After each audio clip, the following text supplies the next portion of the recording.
Salve, salve, galera! Mais um vídeo. Vamos terminar aí nosso trabalho dentro desse tema, que é a ancestralidade, mitos e lendas, como foi proposto por um amigo que está lá na Argentina, né? Hoje o eixo norteador vai falar sobre estoicismo.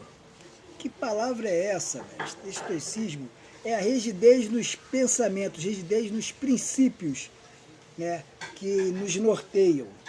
Tá? A gente acabou de chegar agora de uma palestra muito bacana para um grupo de agentes comunitários que está sendo formado, um trabalho do amigo Santos, né, o grupo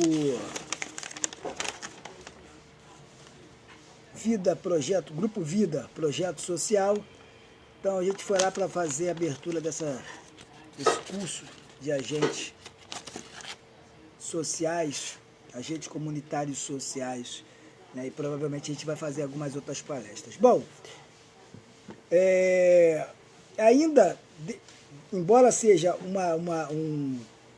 um eixo norteador dentro do estoicismo, que é a rigidez, a inflexibilidade dos princípios, ainda vamos dar continuidade na desmistificação de algumas coisas, tá?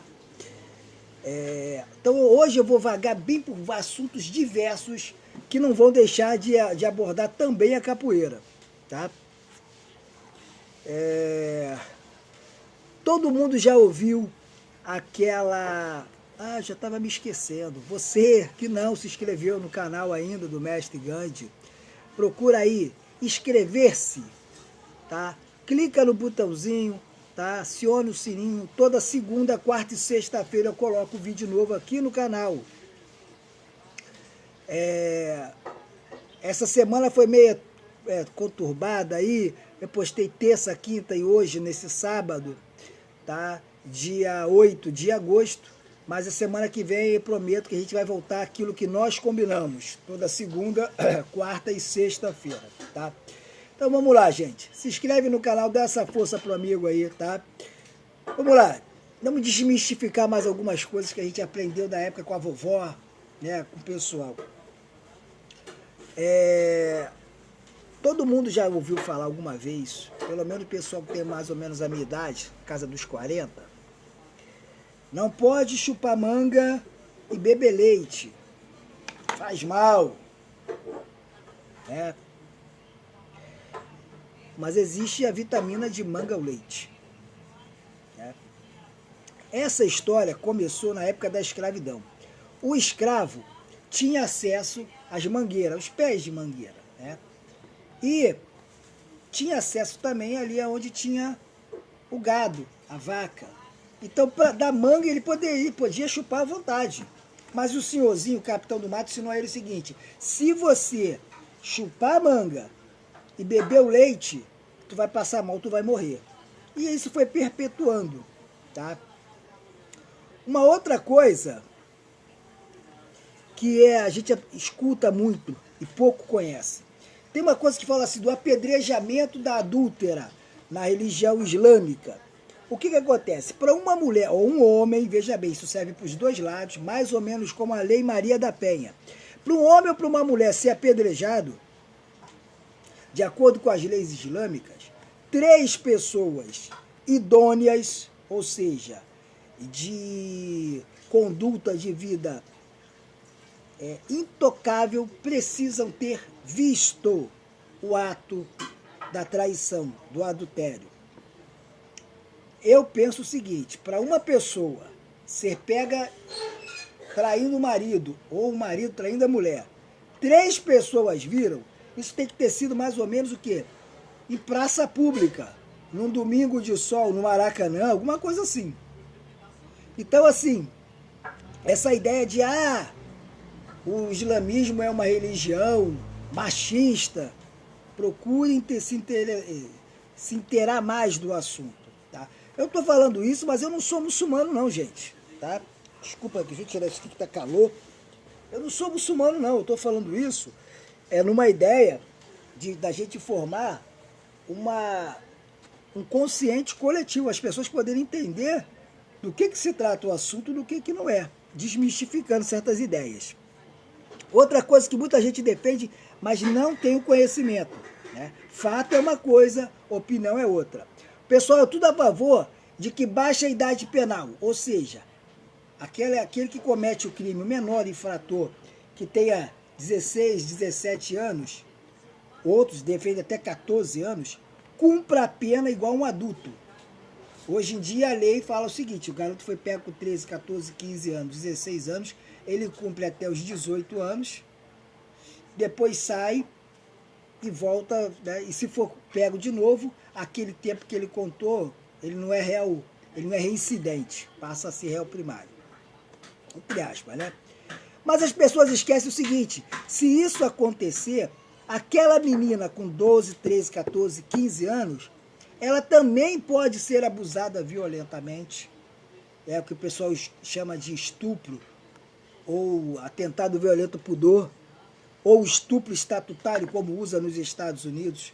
Então a lei ela serve para os dois lados. Hoje o que nós temos como abuso, né, violência sexual com as nossas meninas, se baixar a menoridade penal, não vai ser mais considerado estupro ou abuso de vulneráveis. Tá? Uma outra coisa que é muito interessante, tá? As pessoas confundem mandato com mandado. Tá? São duas palavras, parecem, mas são diferentes. O mandato, com a letra T, mandato, é mandato eleitoral. Ou seja, você escolhe um vereador, um prefeito, um presidente, um governador, né? Você dá a ele um mandato para ele te representar. Quando a polícia vai na casa de alguém ou vai no escritório, alguma coisa, ela vai com um mandado. Então não confunda, tem gente falando isso aí em grupos de WhatsApp. Ah, o mandado, o mandato. Vamos aprender também o português, ele é muito importante. Outra coisa, aquelas blitz policiais, quando pegam as pessoas nas ruas, carro parado, viatura, manda encostar, coisa e tal, para poder ver a documentação. Aquela blitz, quando é blitz em uma viatura só, é suspeita, gente. Geralmente a blitz, ela acontece, é um aparato todo. A delegacia da área, ela é oficiada pelo batalhão que vai ter uma blitz em tal lugar. Até para quê?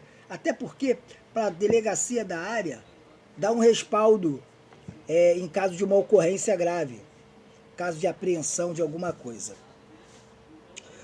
Outra coisa interessante que muita gente não sabe, essas áreas de real interesse social, conhecida como favela ou comunidade, a justiça usa um mandato coletivo, melhor, um mandado coletivo, tá? Ou seja, com o mesmo papel, com o mesmo ofício, eles podem entrar em qualquer residência das ditas comunidades ou favelas, tá? Isso não é ilegal. Isso existe um mecanismo jurídico que dá essa possibilidade. Por quê? A terra, geralmente aonde é construída as comunidades, as favelas, ela é um espaço, né, um terreno público.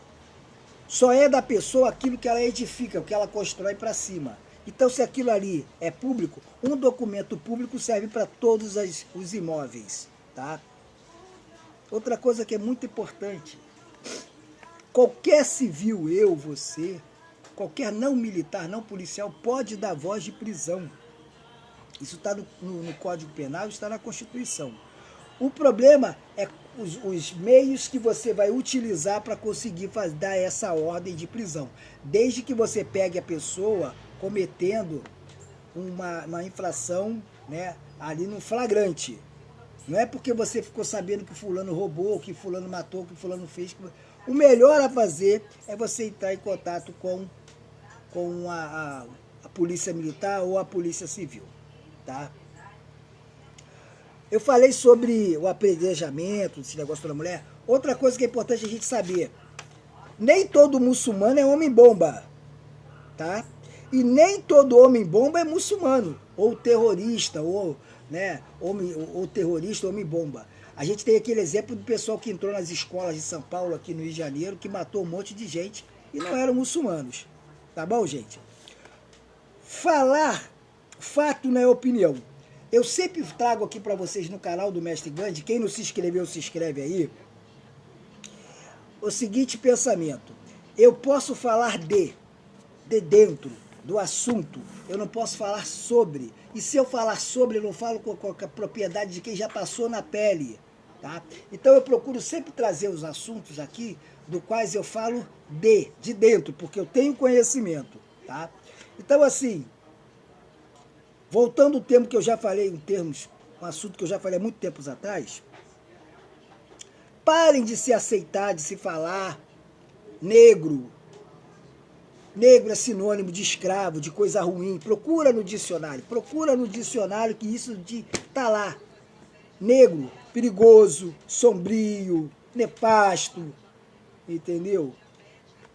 Quando você quer paridade, igualdade, você fala branco e preto, as teclas do piano. Tá? A mulher, quando sai à noite, ela sai com pretinho básico. A foto do passado era em preto e branca. A TV do passado era em preto e branco. Quando você quer igualdade, paridade, você fala branco e preto. Quando é superioridade, é negro. Porque negro é uma palavra que foi criada para designar os escravos que vinham da África. Os primeiros escravos foram os índios da terra, os negros da terra, que eram os índios. Tá, gente? Então, assim, informação, eu sempre falo isso, não é conhecimento. Conhecimento é o que você faz das informações que você recebe. Eu fiz aqui uma pesquisa pequenininha aqui, coisa rápida. O que é informação? Então vamos entender aqui, ó.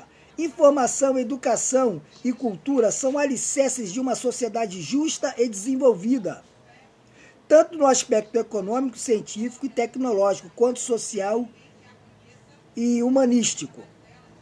O funcionamento desses valores está na comunicação verbal. A palavra é um denominador comum de todos os sistemas que integram o processo de desenvolvimento. E o ponto de partida deste processo é o conhecimento e o bom uso da língua.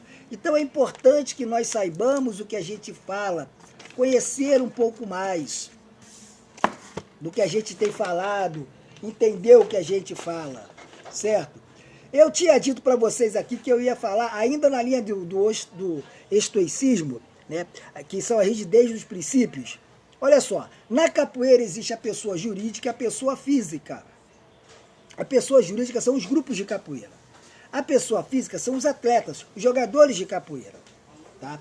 Um tem responsabilidade, direitos e deveres, reciprocamente. Tá? Mas, em se falando aí, como eu disse no vídeo passado, o mestre Marujo, o mestre Otélio, o mestre Sagatti são as pessoas que eu mais tenho contato nesse sentido, que é da regulamentação da profissão de capoeira, que é importante, que tem que ter. Particularmente, eu tenho uma visão que ainda tem algumas coisas ali que tem que ser ajustadas. Mas de todo, no tudo, é ótima ideia. Tá? Mas já pararam para pensar, hoje, quando uma pessoa ingressa num grupo de capoeira, ela ingressa simplesmente porque é jogadora de capoeira. E o grupo aceita porque é um jogador de capoeira. Aí a pessoa vai lá, se já for um instrutor, um professor, um contramestre, um mestrando, até o mestre, dá aula, leva o símbolo do grupo, faz evento, coisa e tal, e sai do grupo. Quantos de vocês, capoeiristas, já entraram e já saíram de grupo sem nunca ter assinado um documento? Já deram aula? Já pensaram vocês que são presidentes de grupos de capoeira, que estes atletas, estes jogadores de capoeira, independente da graduação, podem entrar na Justiça do Trabalho, exigindo hora extra, adicional noturno, férias, salubridade, periculosidade, um monte de coisa? Porque nós, presidentes de grupos de capoeira, não nos atentamos que somos empresa. Seja oficial ou oficiosa, esteja com registro ou não. Uma pessoa que dá aula pra gente, que ela não faz parte do quadro de atletas, ela simplesmente entrou no grupo, ela pode requerer sim os direitos trabalhistas, independente da corrente jurídica, do juiz, do promotor, do defensor público, seja lá quem for, vai dar ganho de causa. E tu vai se ferrar. E eu estou falando isso por experiência, não porque eu passei ou porque eu processei algum grupo de capoeira pelo qual passei. Porque eu sei de casos aqui no Rio de Janeiro que a atleta entrou, processou e ganhou. Não foi grande dinheiro, mas foi uma farpela. Deu para mandar fazer a unha, a sobrancelha, entendeu? Deu para fazer, né, trocar, comprar um look novo. Então se atentem. Toda vez que o atleta for entrar na sua associação, desenvolva um instrumento jurídico aonde ele vai dizer que ele é atleta, que não tem vínculo empregatício, tá? Isso é o que eu queria mais ou menos passar para vocês. Agora é o seguinte, quanto à regulamentação da profissão de capoeira, eu sou super a favor, super a favor. Mas eu acredito que ela tem que vir atrelada com uma condicionante que é, para as próximas gerações que forem se formar, instrutor, professor, contramestre, mestrando e mestre, não seja só por tempo de capoeira. Ele tem que vir fazer um curso de aperfeiçoamento. Não é para ser doutor, não estou falando em fazer faculdade, mas o cara tem que ter pelo menos o ensino fundamental, a antiga 8ª série, que hoje é 9º ano. A educação, ela caminha paralelo. Vai chegar uma hora que as pernas não vão mais funcionar. E só quem tiver o que passar de conhecimento vai ganhar. E outra coisa, o mercado de trabalho, não adianta você regulamentar o cara, ó, você agora faz parte lá, você é uma profissão, capoeira, que profissão, o cara que dá aula. Aí vai abrir concurso público. Dificilmente, eu acho que nem existe mais, eu tenho quase certeza que nem existe mais. Concurso público, que o cara é só alfabetizado. Que o cara mal sabe escrever o nome e fazer as 4 operações. Então, não adianta você dar uma regulamentação para o capoeirista sem que você incentive ele a estudar. Porque qualquer concurso público hoje pede no mínimo 2º grau, ou ensino médio. Não é quem já é, bota na cabeça, quem já é mestre, não vai ter que voltar para a escola. Parece que as pessoas têm um medo de estudar incrível. Tá? Eu sempre falo o seguinte, a galera da minha época aí, que começou capoeira nos anos 90, pô, não tá difícil para estudar, cara. Só não estuda se tu não quer. Entendeu? Só não estuda se tu não quer. Se tu tem algo que para você é mais importante do que a educação, do que a educação formal. Não significa que o saber empírico das rodas de capoeira, dos treinos, não seja importante. Sim, mas o mercado, o caminho que a capoeira está seguindo é isso. O profissional, os grupos que vão trabalhar como empresa, como instituições formadoras de opinião, escola, verdadeiras escolas, e aqueles grupos que só é para jogar capoeira. Nenhum dos dois é maior do que o outro ou mais importante, negativo. Os dois precisam um do outro. Eu sempre falo isso. Precisa do pega-totó, do porradeiro, daquele cara que cria confusão, para pessoas estudarem, terem tempo de serem a cabeça pensante da capoeira. E não é arrogância, é verdade. Tá, gente? Para finalizar, queridos, em breve, o pessoal tem falado, estarei fazendo uma live, tá? Não sei ainda a data, mas deve ser lá para setembro, início de setembro. Vai ser uma live lá com a radialista, lá com a Sandra Ribeiro.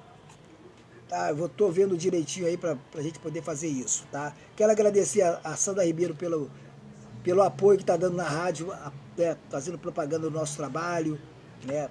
Gratuitamente. Vocês sabem que o tempo em rádio é muito caro, assim como na televisão. Então ela gasta lá 30 segundos, quase 1 minuto, falando do nosso trabalho, falando do canal do Mestre Gandhi. Então eu quero agradecer a ela, quero agradecer a Denise lá da Itália, uma apaixonada pela capoeira.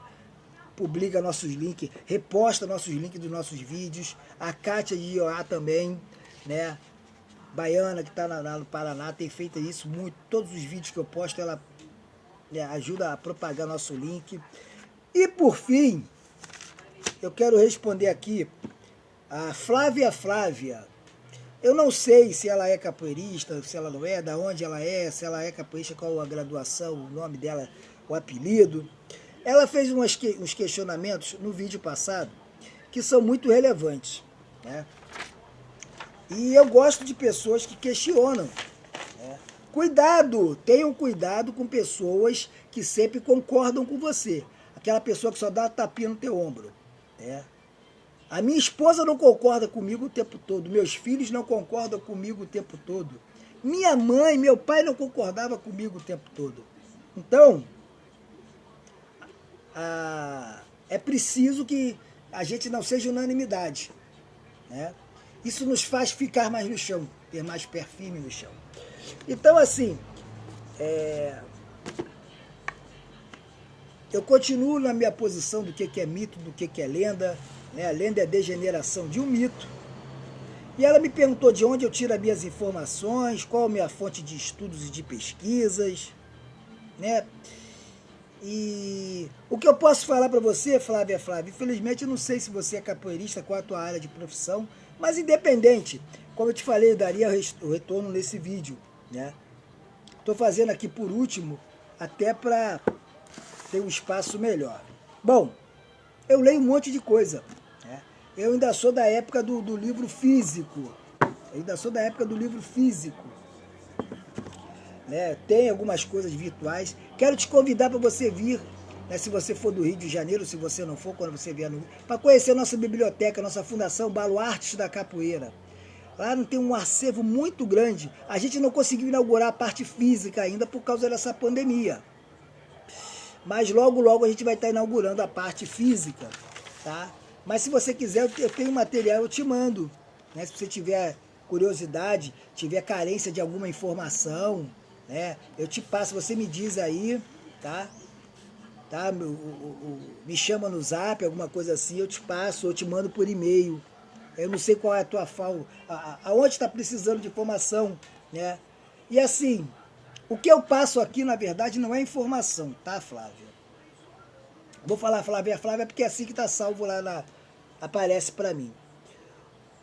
Eu procuro sempre trabalhar dentro de um equilíbrio, que muitos chamam de ética, né?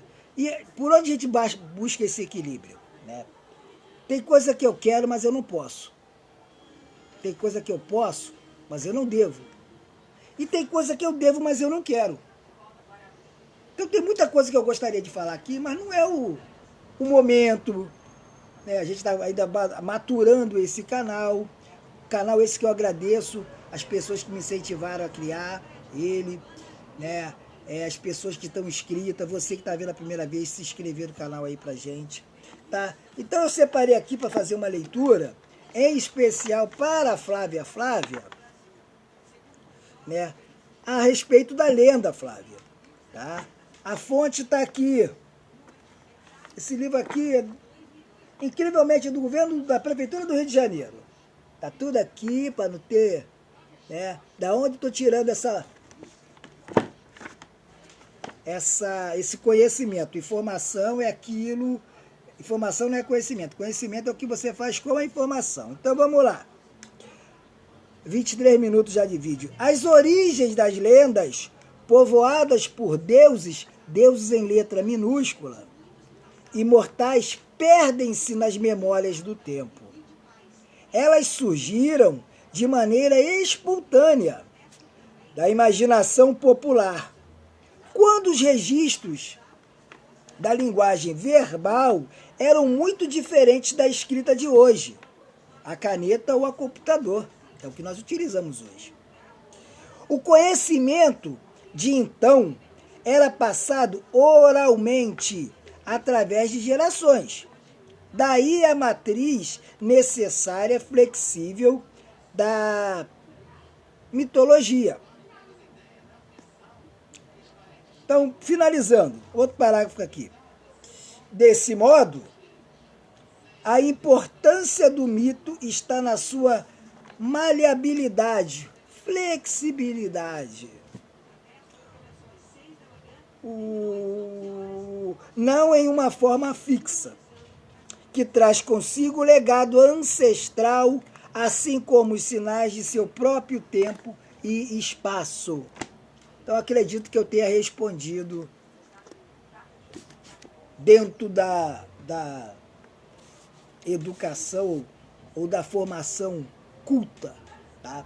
Galera, agradeço a vocês, tá? Quero parabenizar no dia 6 de agosto os profissionais da educação, né? Professor, servente, merendeira, porteiro, todo mundo trabalha na área de educação, pessoal administrativo. E eu estava vendo aqui uma coisa, né? O pessoal confunde aí, né, o auxílio emergencial, né, que foi o Bolsonaro que deu. Gente, o auxílio emergencial ele saiu do fundo de guerra. Todo país tem isso. Caso de catástrofe, enchente, tá? Terremoto e no caso de uma pandemia. Então, independente de qual governante, Bolsonaro, ou qualquer outro que tivesse na presidência, esse auxílio emergencial seria pago. Tá? Hoje nós somos 220 milhões de brasileiros. Desses 220 milhões, um estudo que eu estava vendo, a metade do PIB brasileiro, ou seja, do Produto Interno Bruto, aquilo que o Brasil produz, e é acumulado nas famílias, nos brasileiros, a metade disso está nas mãos de 40 pessoas.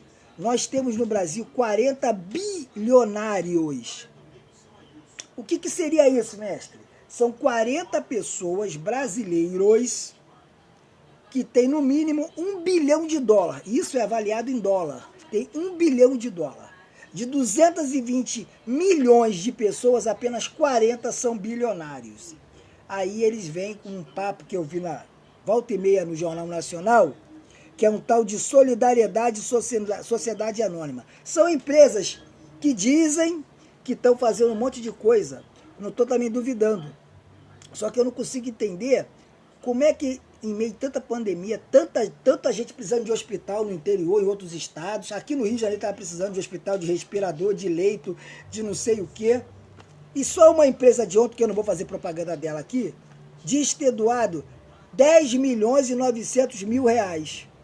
Aonde está esse dinheiro? O pessoal da saúde está sem receber, pelo menos aqui. O pessoal que trabalhava para essa porcaria dessa OS chamada IABAS. Né? Então, assim, é preocupante. Chegando a eleição, gente, vamos votar certo, tá?